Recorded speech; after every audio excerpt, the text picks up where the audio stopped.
Damon Wilson, the Executive Vice President of the Atlantic Council.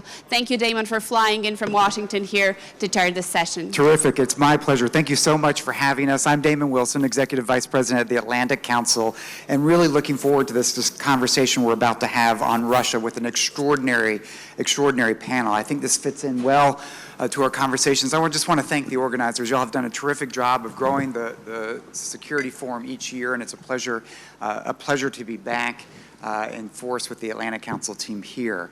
Our conversation is Russia, a global colossus with feet of clay. So I want to sort of frame our conversation around two key issues, but I want to connect it to the conversation we just had on a vacuum in leadership. The transition between a vacuum in leadership to Russia, I think, is actually quite direct. And underpinning that conversation was this sense of a backlash against globalization. And there's this mood of depression, as Dan said in another forum, that part of what we're working is how do we get our confidence back in this era of uncertainty about the power of democratic capitalism and the liberal West.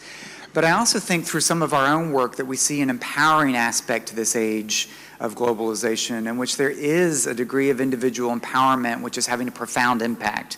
And it makes us a little bit unsettled, sometimes the elites of the West.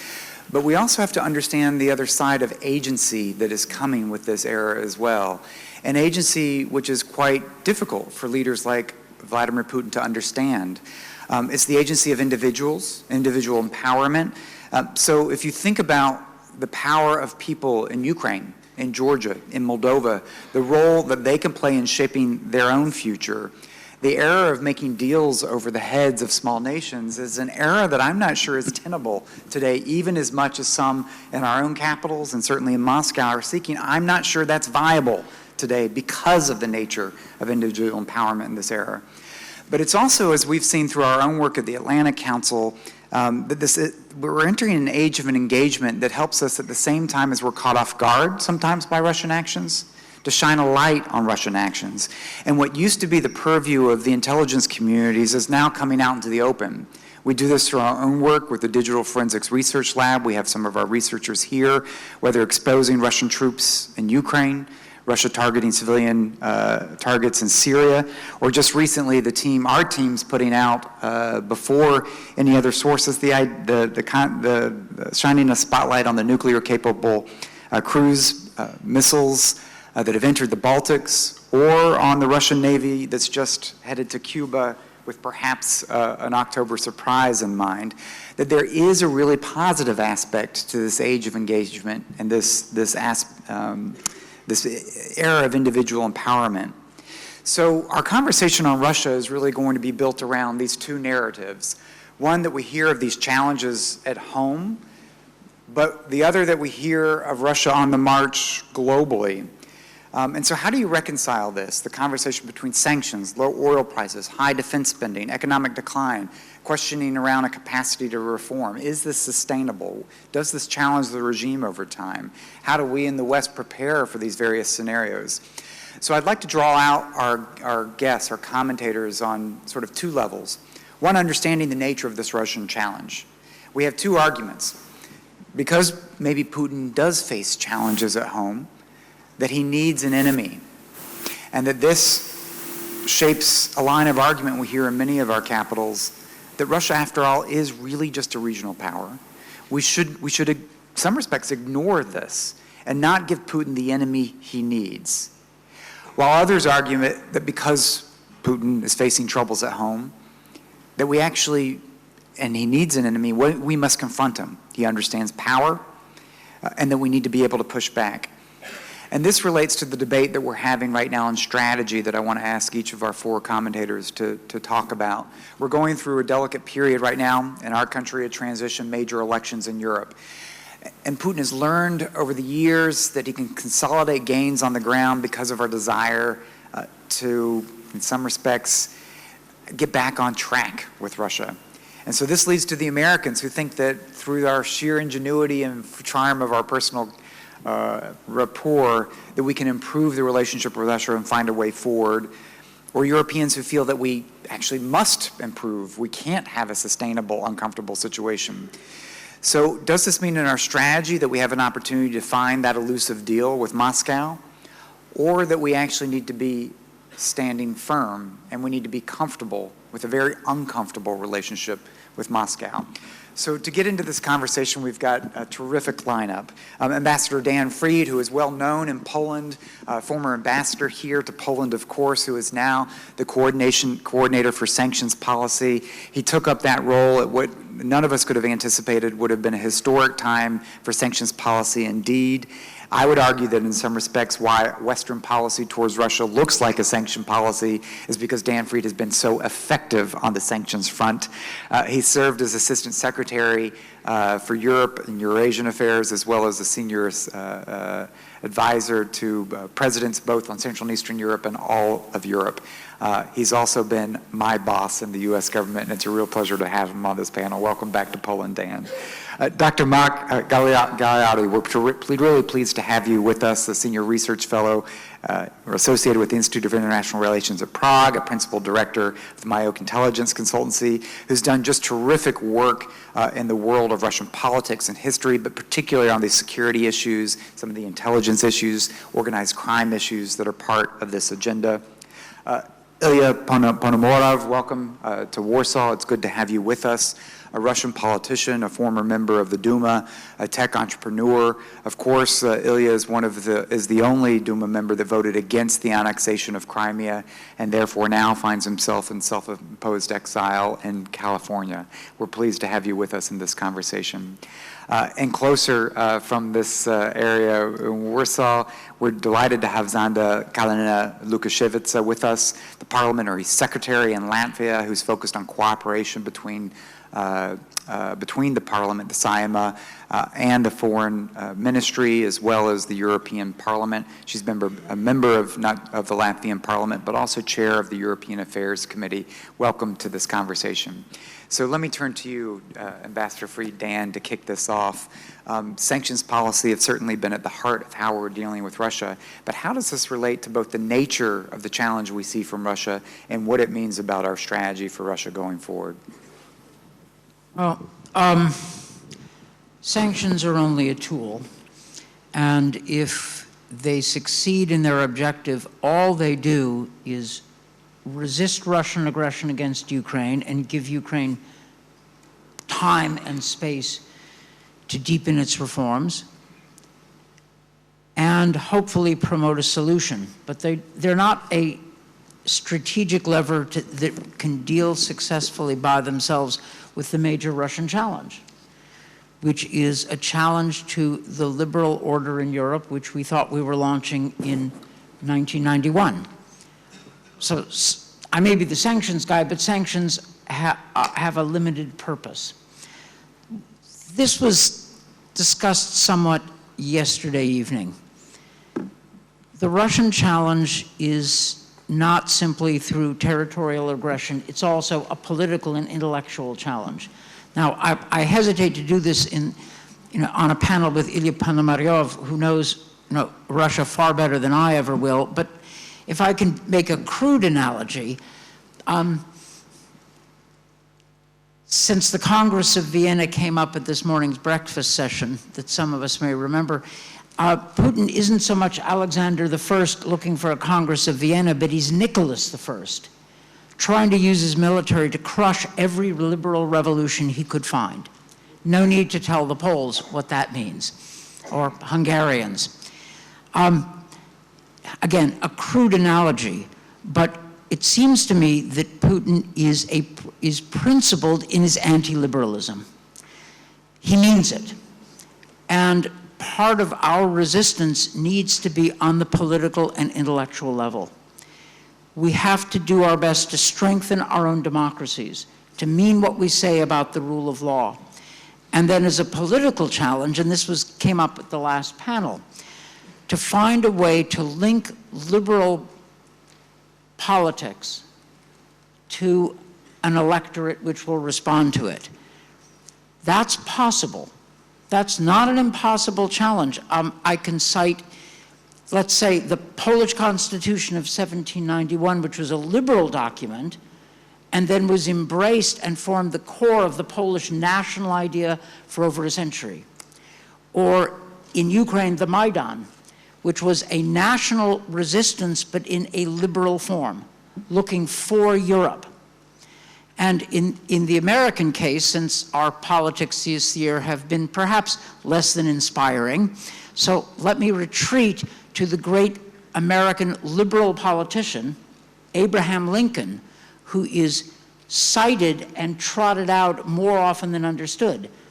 Lincoln, in the middle of the Civil War, posits a liberal vision of the United States, a nation conceived in liberty and dedicated to the proposition that all men are created equal. That's how Lincoln defines America, not blood and soil nationalism. And he says basically that our Civil War, the bloodiest war in American history, is worth it in defense of a liberal vision. Now that's a liberal politician I can get into.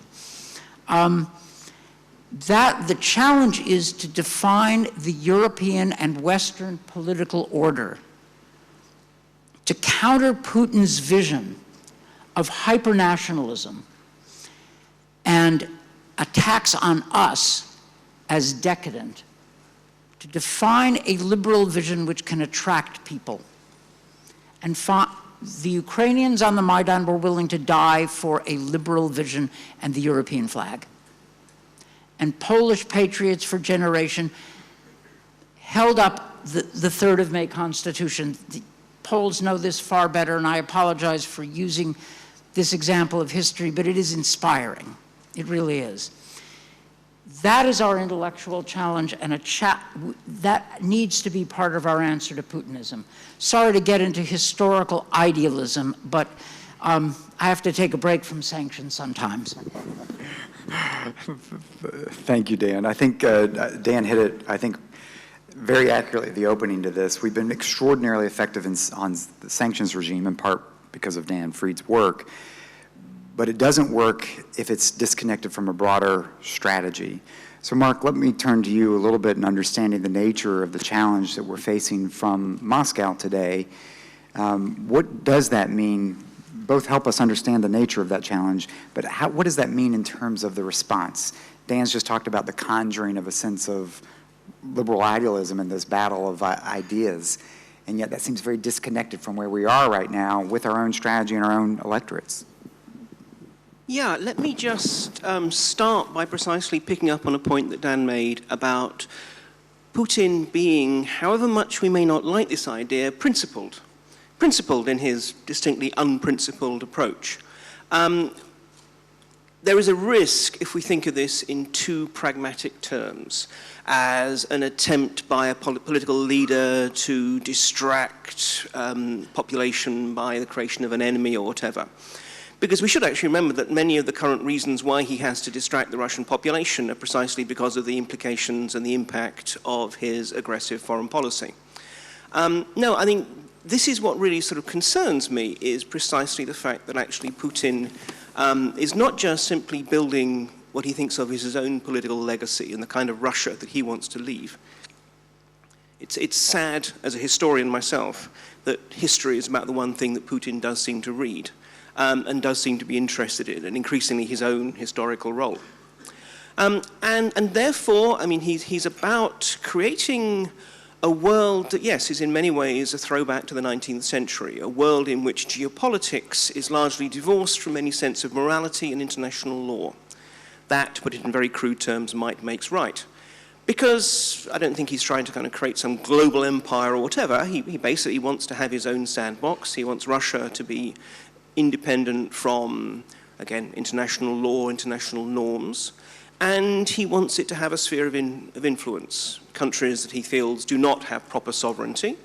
And sadly, Ukraine is one of those that he clearly and openly sort of regards as such, from Georgia and other certain post-Soviet states.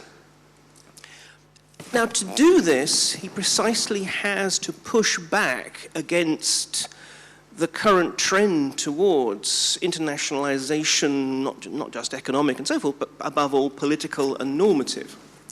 And therefore, he is launching what is not just a very, very specific political challenge in various theaters, but the subtext is precisely that the post-World War II international order is a threat to Russia and to Russia's interests, and therefore needs to be destroyed. Now, in that context, obviously, he is posing a very serious threat. And he poses a serious threat not so much because of Russia. I mean, we do need to stress how weak Russia is and that Russia is a declining power. It has a nuclear arsenal, to be sure, but that is an asset of only limited value. You can use it to rattle a very large saber, but in true terms of utility, it's not that great. It didn't stop Argentina from invading the British Falkland Islands, the fact that Britain had a nuclear deterrent. So we have to accept its limitations. The point is that as an authoritarian, Putin is able to leverage a far, far greater proportion of his nation's assets than any real democracy can. We've heard most recently that about a quarter of the Russian state budget is in the secret category. Now, not all of that is being spent on defense and security, some of which is also probably going into the more egregious embezzlement schemes of Putin's closest and dearest and such like. But nonetheless, I mean, it gives us a scale of the extent to which actually Putin is burning the resources of Russia in a non-sustainable manner in his grand campaign.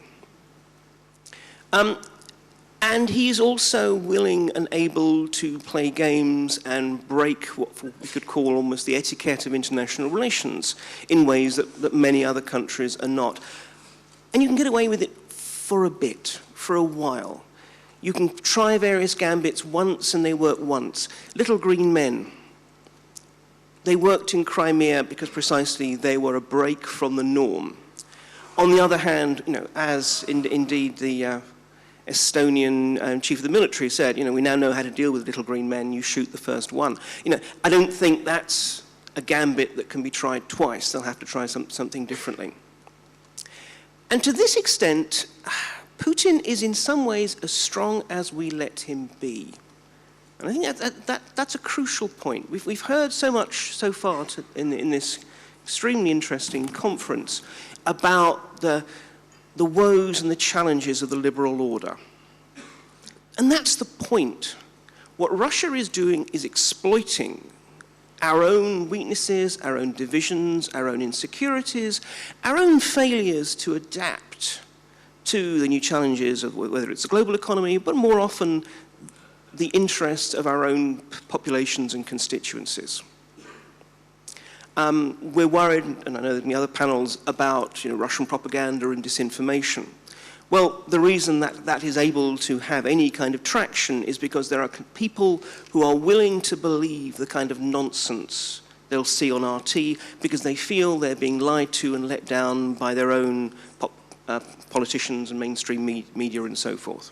There are constituencies that feel left out, and these are the constituencies that Putin is seeking to cultivate. So to kind of loop this back to your question, I mean, what we are seeing is essentially an insurgent power. Although ironically, sort of Putin very much regards himself as somehow standing up for some kind of natural order that needs to be brought back, essentially Putin is trying to reshape the global order in a way that other countries, we also need to mention, are not always averse to. The Chinese, the Iranians, there are many others who actually think that, in this respect, Putin is a useful icebreaker who goes ahead and creates the path for them. To do that, he is leveraging all the resources at his disposal in a way that, as I said, I think I want to stress, is non-sustainable. There still seems to be a bizarre notion that they'll, any day now, next Tuesday, whatever, suddenly oil prices will go up, suddenly the economic situation will improve. This makes no real sense, but I think it reflects to a degree the extent to which Putin has insulated himself from those who would tell him hard truths. Increasingly, Putin is living within a bubble in which those around him tell him what he wants to hear. So this can't last, but until it does, Putin is willing to try. But the key thing is precisely, to bring that dichotomy. Is Putin weak and therefore can be ignored, or is Putin weak and therefore needs to be confronted? Well, the whole point is, I mean, we can choose to ignore him, and there are some things we ought to ignore, just simply because that is the best way to confront him. Because sometimes some of his trolling, shall we say, when we respond, we actually give him power. But the bottom line is, he will continue to exacerbate and deepen the existing fissures within the Western liberal order. And therefore, it's not simply about what we do about Russia, it's actually what we do about this much more generalized challenge to our order. And therefore, this is why I'm definitely much more on the confront rather than ignore end of the spectrum. Thank you very much, Mark. So Ilya, you firsthand have, I think, more experience dealing with the power of Mr. Putin. The fundamental issue that we've laid out is Mr. Putin, is Russia on decline, unsustainable path, weak and therefore ignore, or weak and therefore confront directly? What's the argument that you make and why? Of course, you can try to ignore it, but I think he will not allow you to. And I think that's what we see in Ukraine and what we see in other parts of the world. Even in Ukraine, when there was annexation of Crimea, it was not acknowledged. Then it was invasion in Donbass, still no interaction with Kremlin as Kremlin desired. Then it was Syria. If, again, the amount of interaction would not be sufficient from Kremlin's point of view, there would be something else. The question is that I think that we are taking this regime wrongfully. Putin is not an expansionist. If he is, only in financial terms, not in territorial terms.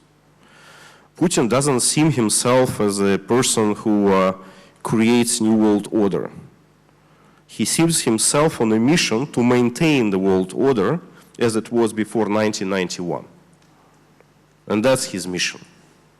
And he thinks that it's the West who violates this world order, which was achieved during World War II, secured during Yalta and Potsdam processes.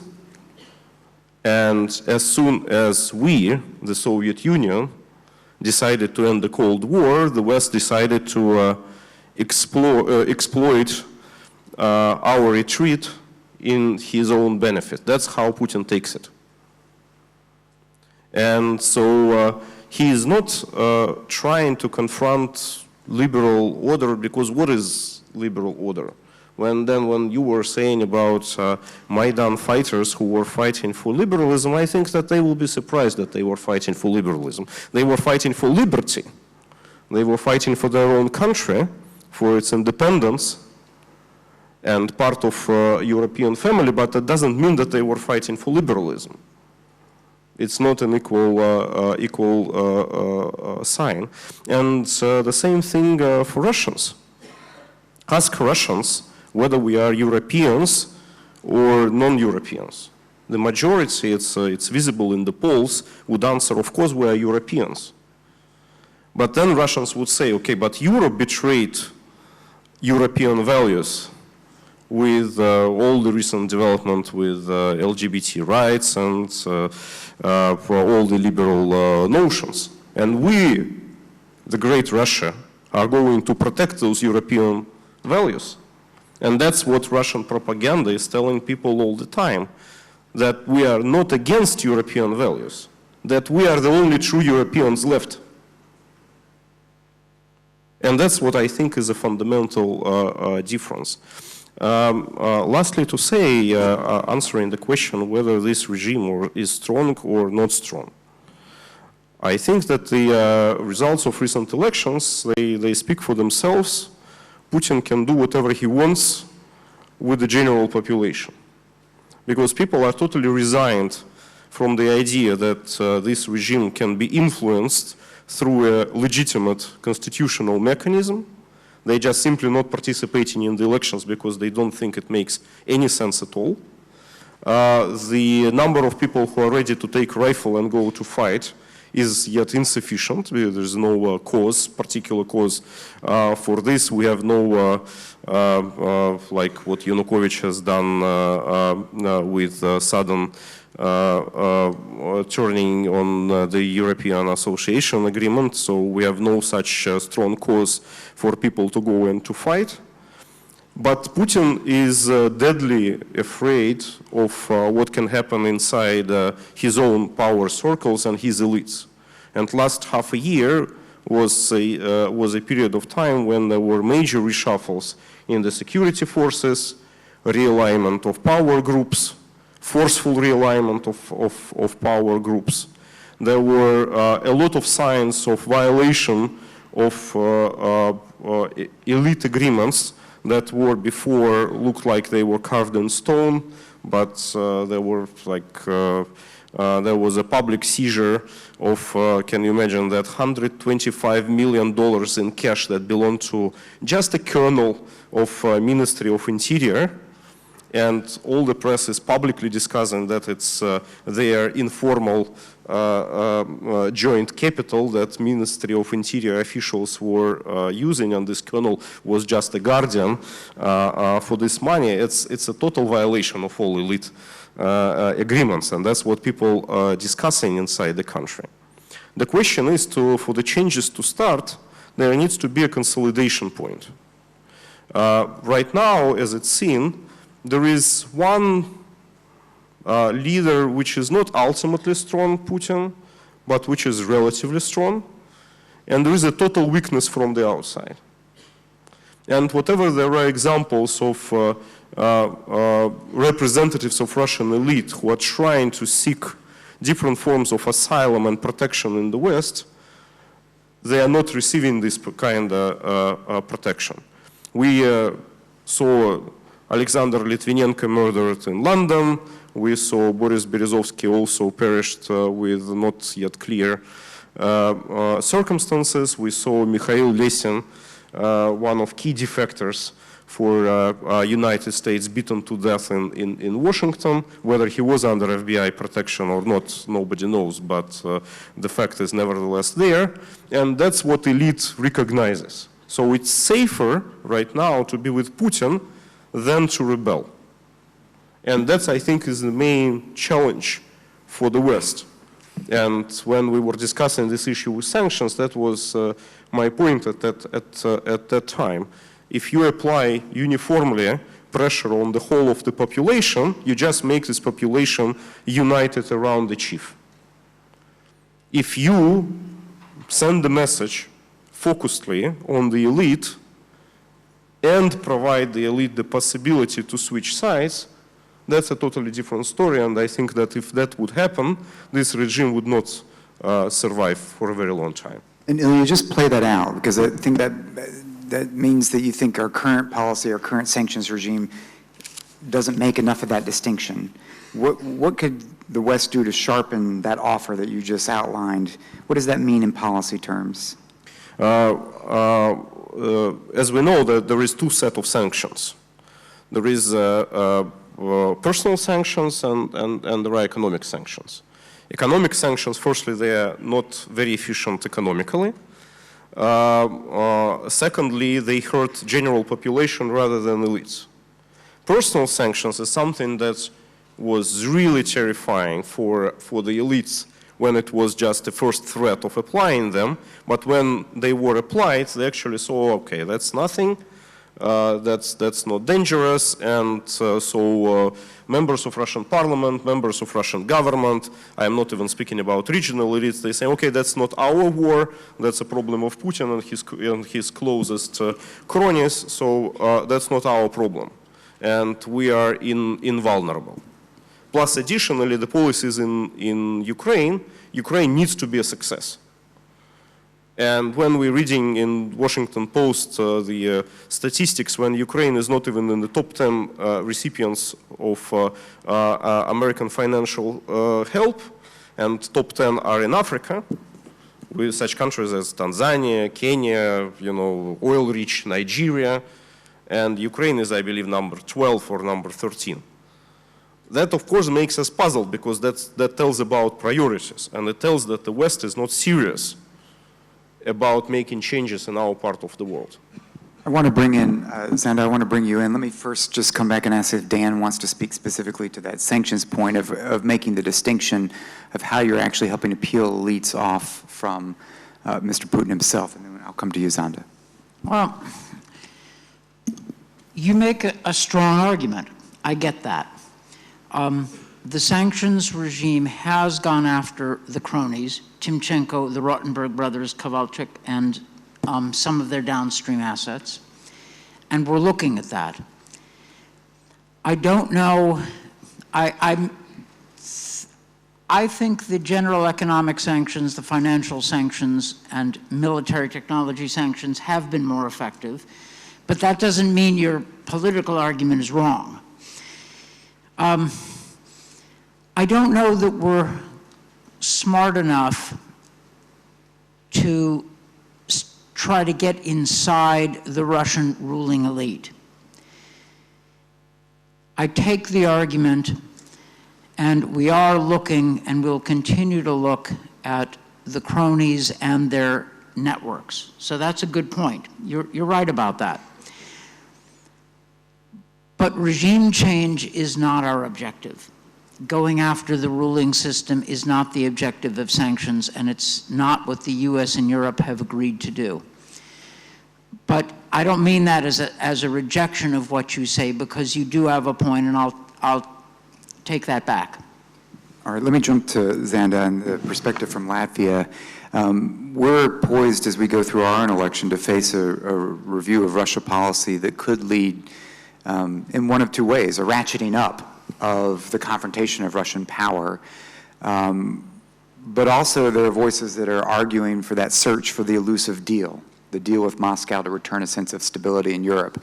You're on the front line, if you will, and we see what's happening in the Baltic as we speak. What would you like to see come out of the next step of strategy towards Mr. Putin? If you think about where we are now, responding to desires in the Baltic states and Poland to have a firmer NATO presence, you have that coming out of the Warsaw Summit. But should our energies be now focused on a ratcheting up to confront this power, or the emphasis on how we translate the dialogue into finding the path forward for an elusive deal to reach a sense of stability? Thank you, Dan. I will try to put my answer into 2 or 3 points from where we are and what to do now.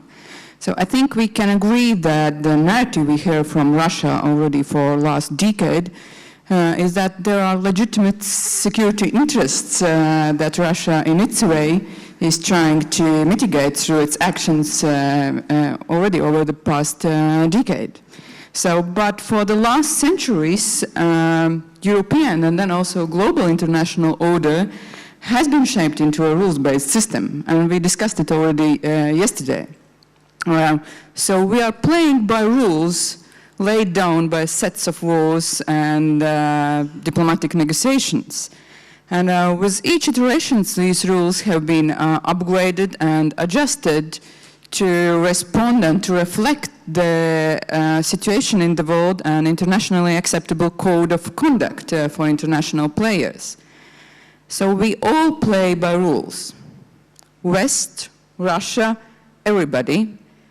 But these are not the same set of rules anymore. So if we would be playing sports, for a spectator, I think it would be a very weird game.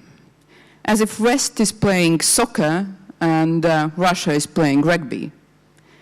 As if West is playing by soccer rules where you are not supposed to touch the ball and strike other players, but Russia is playing rugby when it thinks it can pick up the ball and tackle other players. So we are on the same field, but playing different games. And I think that's one of the major problems for European security now.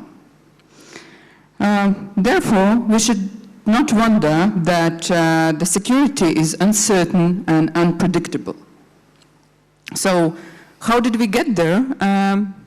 There have been already different versions of that, and I think the main, or one of the main reasons is that we assume that since the Cold War, or that after the Cold War, we are moving into a situation where there is no serious ideological battle. That we share the same values and that the liberal democracy can be universalized. But we moved forward also with our understanding of rules of conduct in international arena. We have not only concepts as rights concepts as responsibility to protect, but we have also institutions as International Criminal Court. But while we moved forward with our understanding of international order, I think Russia moved back. And indeed, Russia moved back to the 19th century understanding of spheres of influence, international order. And that, for me, is the only way to understand the war in Georgia in 2008, the annexation of Crimea in 2014, and now the war in Syria in 2016. So what can we do with that? The Russian proposals for the last decade are aimed at reestablishment and expansion of spheres of influence that are compatible with Russian interests, Russian rules, and Russian values. So I could agree that we have to sit down and talk with Russia, but the talk should not be about new set of rules. No. We have to get Russia to observe the international order and to come back to the rule of law and the principles we have agreed already a while ago. So to bring Russia back from whatever it has gone, we need to be very strong, we need to be respected, and we need to be credible.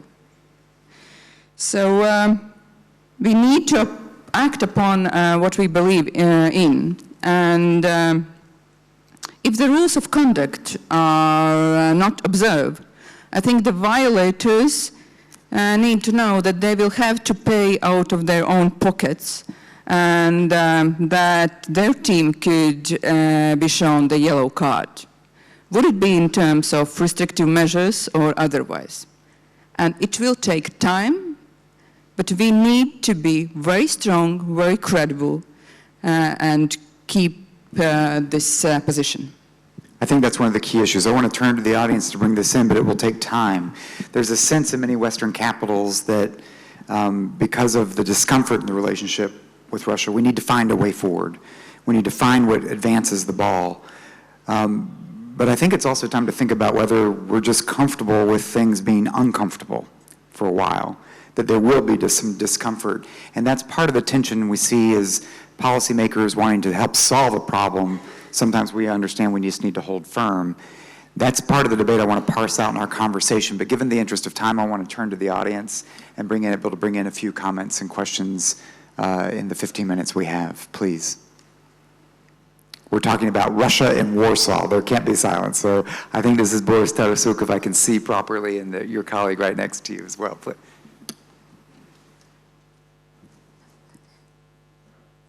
Let's see, where are the mics? Do we have mic runners in the room? Yes, please, come to the front. Thank you. We'll take these two here and then come over to the other side. Yes, Damon, you see properly. This is Boris Tarasuk. Two comments.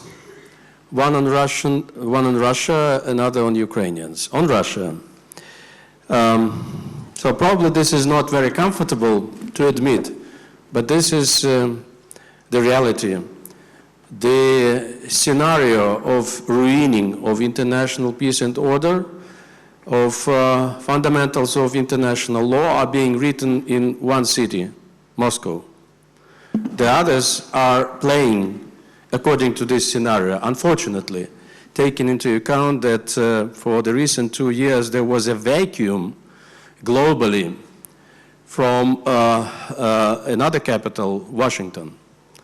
So, and these two factors did and still influence the global peace and order, unfortunately.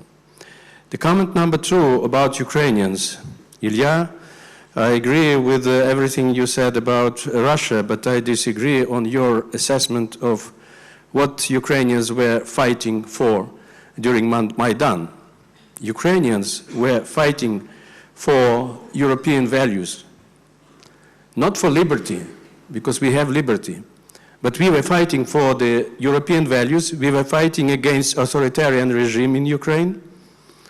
And the very fact what the Revolution of Dignity started for, it started because of the reluctance of the government and of Yanukovych to sign the association agreement. So this was the major reason of why Maidan, stood up. Thank you. Terrific. And just pass the microphone right next to you, so just to your right. Thank you. Janusz Onyszkiewicz, Euro-Atlantic Association also. I have a question to Mr. Ponomarev, and the question is this: what is the role in shaping Russian policy and Putin's policy? The idea that Russia represents not an entirely different civilization, different than, say, Western Europe and United States.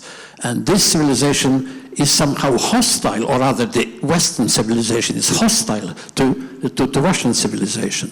And it's a historical role of Russia to defend this civilization, spread this civilization, building this famous Russian world. So what is the role of this idea in shaping Russian policy? Thank you. Terrific. We just have a little bit of time. I want to take two more questions. We'll go to the front row and do the gentleman over to the left as well. Thank you. I'm Bruno Massage from Carnegie Europe. There's a question about contemporary Russia that I puzzle about and having trouble address in something that I'm writing now. Is Russia conservative or is it revolutionary, contemporary Russia? In some respects it is conservative. Putin talks about following the rules, but at the same time he talks about a game with no rules, and he seems attracted by that proposition. Does he want to change the global order? Does he want to go back to a global order as it existed before? This dialectic is very difficult to address. Maybe Mark Galeotti can talk about it, or someone else. Terrific, thank you. And then we'll move over to the far side over here. Marcin Terlikowski, Polish Institute of International Affairs. I have a question, a comment maybe to both Ambassador Fried and Mark Galeotti. Well, Ambassador Fried, you said that we're not for the regime change in Russia, and certainly sanctions are not for that, but the regime change will come inevitably at some point. And my take is that it will not necessarily be the positive change in the sense that we have expected that already and we have played for that, hoped for that. Years ago, I would say. So are we ready now to embark on a strategic road to a path towards balancing Russia, which may be even more unpredictable, even more assertive, and less transparent than it is now? And basically, are we ready to make global politics with someone who may be much worse than President Putin in the sense of the respect to international law and let's say, attachment to the use of all instruments, including military instruments, in pursuing policy goals? Thank you. And let me take a last question over here.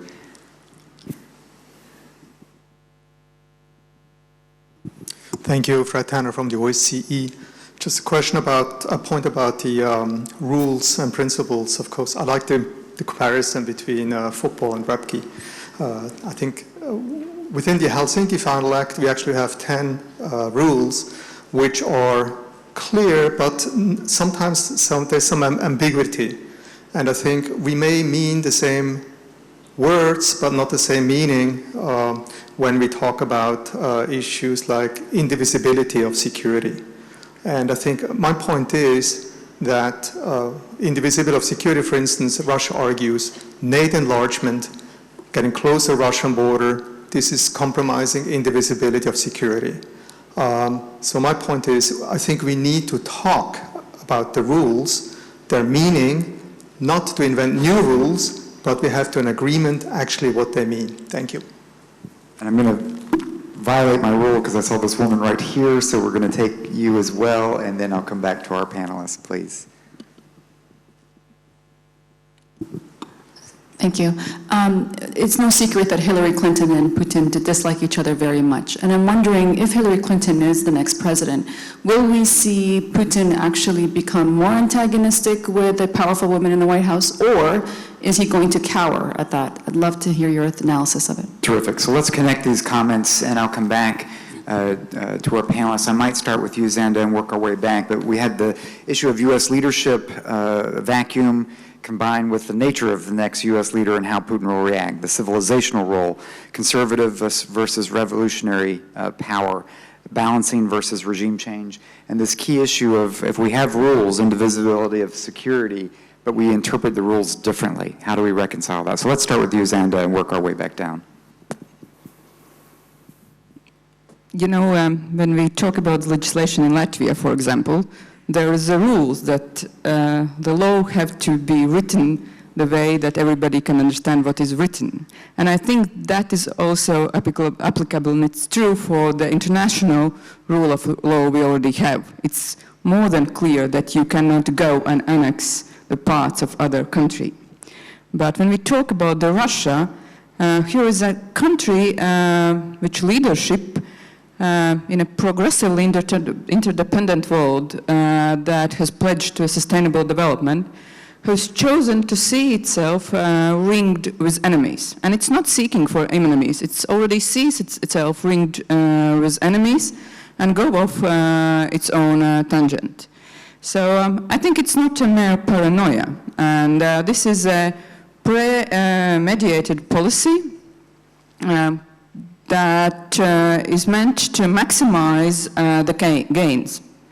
And if there is a paranoia or lunacy, then it is part of an act, part of a pose or posture to throw its competitors off guard and to get them to lower their guard.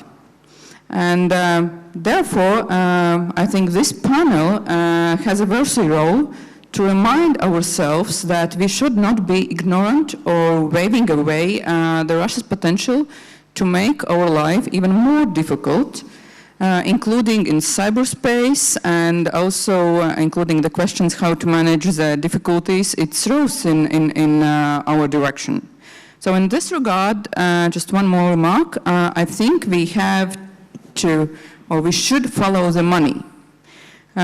We should be hyper-aware of the value, where the Russian leaders see the value and where they put the money, seen and unseen.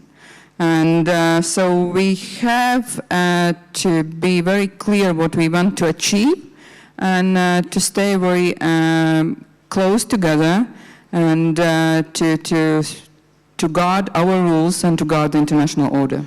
Terrific, thank you. Ilya.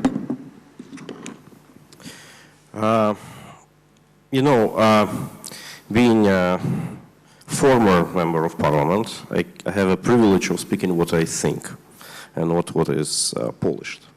And I think that when we say such phrases that there is no objective to change regime in Russia, that means that we are okay with preserving the regime with Russia. It's a binary situation. When this brilliant metaphor with a field with two sets of players having two different games, what is the result of this situation? It's either you have to split the field somehow, or your players which play soccer should be ready to punch some noses of those who play rugby and ensure that everybody would play the same game at the end of the day. Or they have to resign and start playing rugby as well. There is no other ways to do it. And I think that's what the international community currently is doing, is that they pretend not to notice that some people are playing rugby on the same field, and when they being hit by the players which are running around them or by the ball, you know, there's ouch, and then they continue the same way as it was before. And I think that is one of the reasons when coming to the question of civilization, I think that there is no such engraving in Russian mindset, at least in the present Russian mindset, about the civilizations or whatever. According again to the polls, the ideas of how Russians see themselves, it's pretty flexible numbers. And the numbers, you know, we are the separate civilization or we are the part of Western civilization, they vary from 30 to 60% and they go up and down. Right now, yes, it would be 30% who would be saying that we are part of the Western civilization and 60% would be saying that we are a separate Eurasian civilization. By the way, in Ukraine, the similar process. Just right now, the numbers are the opposite. But the percentage is nevertheless in the same in the same range. And the question is that indeed there is this feeling of humiliation, but it's coming from the issue that the West doesn't present a coherent and honest force.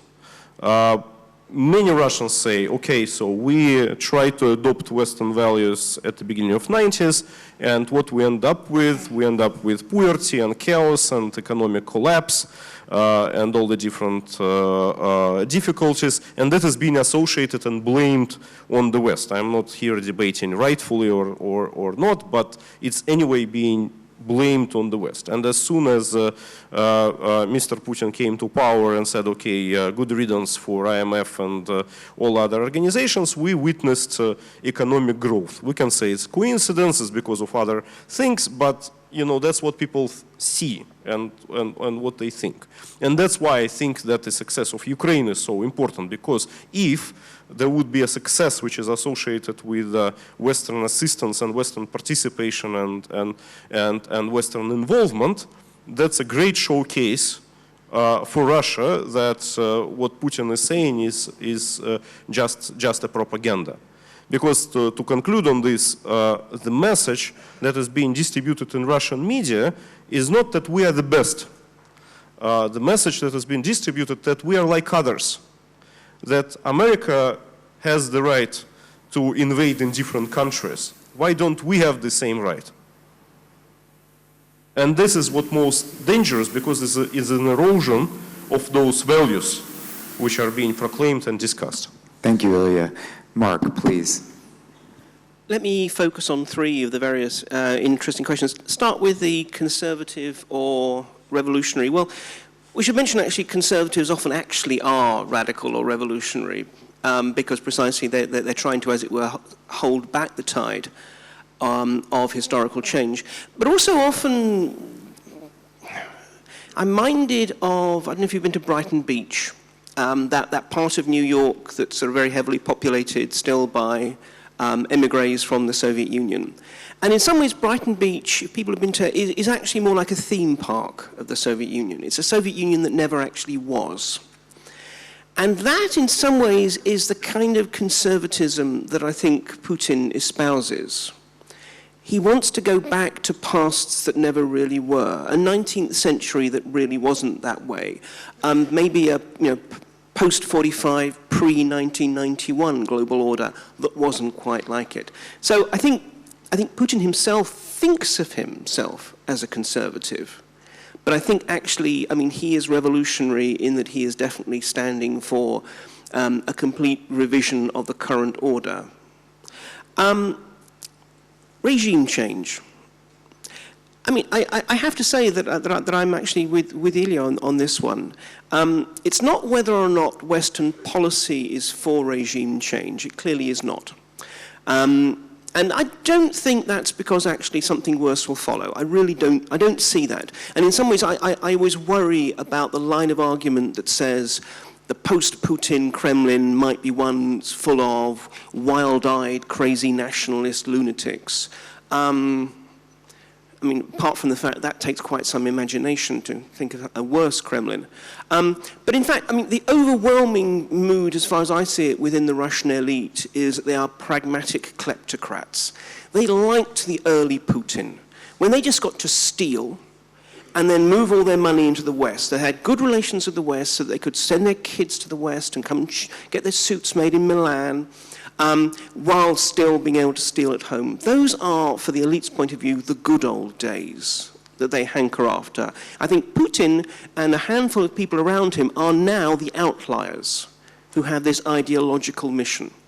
I really do not see that. I mean, despite the fact that obviously everyone knows what they have to say in public, but I really don't get a sense that that is actually what the elite want. So I think actually the trend within the elite is actually towards something that I'm not saying is much nicer for your average Russian, but a kind of regime that probably in the West, we know how to deal with kleptocrats, sadly. We do it all the time. So I think that it will be a regime that we'd like. But the point is, if we are to have any traction on Putin, in some ways, implicitly, regime change has to be on the table. Not that that's what we're trying to do, but in some ways the sense of, if you do not comply, if you do not change your policies, the natural logic of what will happen will lead towards your destruction. I mean, otherwise, what else, what are we doing, quite frankly? Final point, Putin and Hillary Clinton. I can't quite see Putin cowering, I will confess. But on the other hand, I do think that he has dramatically mishandled the situation in terms of the meddling in American politics. I'd imagine that under other circumstances, and because Clinton is a very pragmatic operator, there'll be some sense to see if there was any kind of ground. I definitely get a sense of a real stiffening of the perspective within, especially the Democratic, but also the Republican Party. A sense that Putin has become, in some ways, an existential threat to the American political system in his attempted meddling. So although I think we might see Putin at first trying to test the ground, a mix of maybe concessions, but certainly some gestures of strength, hoping to get this quote-unquote mere woman to cower in her right. I think he's going to find a rather more formidable presence in the White House than he's maybe been used to. Terrific. Dan, you get the final word. The United States is not trying to take responsibility for Russia's political future. So we're not into regime change. We are into resistance to Russian aggression. And to you, Boris, I would say, look, the United States was not absent. We did help lead the way to resist Russian aggression against your country through sanctions. You could argue that we should have done more, and I might even agree with you. But we did lead the way through sanctions, and in Warsaw just a few months ago, NATO essentially reversed 25 years of military drawdown and agreed to rotational presence of combat forces in this part of Europe. Inconceivable 4 years ago, now it's NATO policy. So in both economic policy and security policy, we have reversed decades in a very short time. That is not a vacuum of leadership. And I have to be careful, and I can get myself in serious trouble, but I'll go ahead and give it a try. As a historical matter, not as a matter of policy, Ilya, you can correct me, but it's my impression that periods of Russian reform and progressive periods in Russia, which have existed, follow the failure of Russian aggressive wars. That Russia turns inward when its aggression doesn't fail, and then it has a shot at catching up with the West, as it was doing in the 2 generations before 1914. So as a historical matter, those of us who work on Russia policy are aware of that pattern, but again, regime change is not our objective. Resistance to Russian aggression is. In the meantime, we shouldn't be in such a hurry to be creative about Russia. There's a time to be creative, and that time may come sooner than we think. And I agree completely that the argument that after Putin it'll only be worse is actually an argument put out by a lot of Putin's people. You can debate as to whether it could be worse. I'm sure it could, but it's a self-serving argument for the Kremlin. But it's not a creative time. It's a time for steadiness and steeliness. And that's what and patience. And America is famously an impatient culture, but sometimes, Baltic non-recognition, we are patient. With respect to Hillary Clinton, as was said once of General Grant in the American Civil War, you know, she don't scare worth a damn, okay? Cowering is sort of not what she does. I rather think that Putin and the Kremlin, who are rational within their own frame of reference, will respond to the correlation of forces, which means the West's unity is something they will understand to the degree we are unified, and they will respect to the degree we earn it. And in the meantime, the West needs to look inward and strengthen our institutions and strengthen our democracies against that nexus of Russian corruption, cynical ideological penetration, cheap propaganda, 21st century versions of 20th century Soviet propaganda. We have our own work to do. But I think there is a common Western agenda which does exist and now needs to be nurtured and advanced. Terrific. Thank you very much, Dan. I think that's right, that there has been a change, particularly in the United States, that's been slow, but it has been powerful. And I think while we have two candidates running for president that have presented two very different visions, two very different approaches, there is a tide moving in support of the steady, the steely, and potentially the disrupt Russia. Why are we on the defense? And what do we do to put Russia on defense? So I think our task going forward is how does our approach point out the failure of Putin's strategy, the success, which is very much in play, of countries like Ukraine, Georgia, even Moldova. But as Dan, I think, rightly concluded with, part of this has to do with how we rally the great democracies of the world with a sense of confidence around what we believe in and who we are. And I think that's what a lot of this community represents in this room. So with that, I want to bring this conversation to a close. Very much join me in thanking our terrific discussants, our panelists, and we'll move into a coffee break.